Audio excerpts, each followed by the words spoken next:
Hello friends, எல்லாருக்கும் வணக்கம். எல்லோரும் எப்படி இருக்கீங்க? எல்லோரும் நல்லா இருப்பீங்கன்னு நம்புகிறேன். இன்றைக்கி வந்து அரிசி கிச்சடியில் என்ன பார்க்க போகிறோம்னா, ஈரல் வறுவல் தான் பார்க்க போகிறோம். ஈரல் 250 கிராம் வாங்கி வாஷ் பண்ணி வச்சுருக்கோம். இப்போ வந்து ஒரு கடாயை அடுப்பில் வச்சு கடாயை சூடானதும் ஆயில் ஊற்றி பட்டை, கிராம்பு, ஏலக்காய், சோம்பு இதெல்லாம் போட்டு பொரிஞ்ச உடனே கட் பண்ணி வச்ச வெங்காயத்தையும் அதில் போட்டுக்குவோம். பெரிய வெங்காயமாக இருந்தால் ஒரு வெங்காயம் போட்டுக்கோங்க, சின்ன வெங்காயமாக இருந்தால் ஒரு 4-5 வெங்காயம் கட் பண்ணி போட்டுக்கோங்க, நல்லாயிருக்கும். இப்போ வந்து காஞ்ச மிளகாய் ஒரு 4 மிளகாய் கிள்ளி போட்டுக்கோங்க.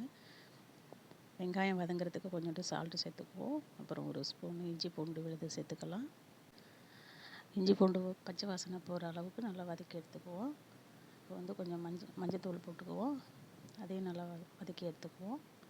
இப்போ வந்து ஒரு அரை ஸ்பூனு மல்லித்தூள் போட்டுக்குவோம்.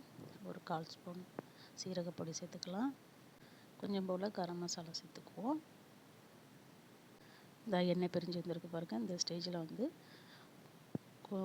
ஒரு ஸ்பூன் சின்ன ஸ்பூனால் மிளகாத்தூள் சேர்த்துக்குவோம். இதையும் நல்லா பச்சை வாசனை போகிற அளவுக்கு நல்லா வதக்கிக்குவோம். இப்போ வந்து வாஷ் பண்ணி வச்ச ஈரலை எடுத்து அதில் போட்டுக்கலாம். போட்டு சாஃப்டாக கிண்டணுங்க, ரொம்ப ஹார்டாக கிண்டக்கூடாது, ஈரல் வந்து உடஞ்சிரும்.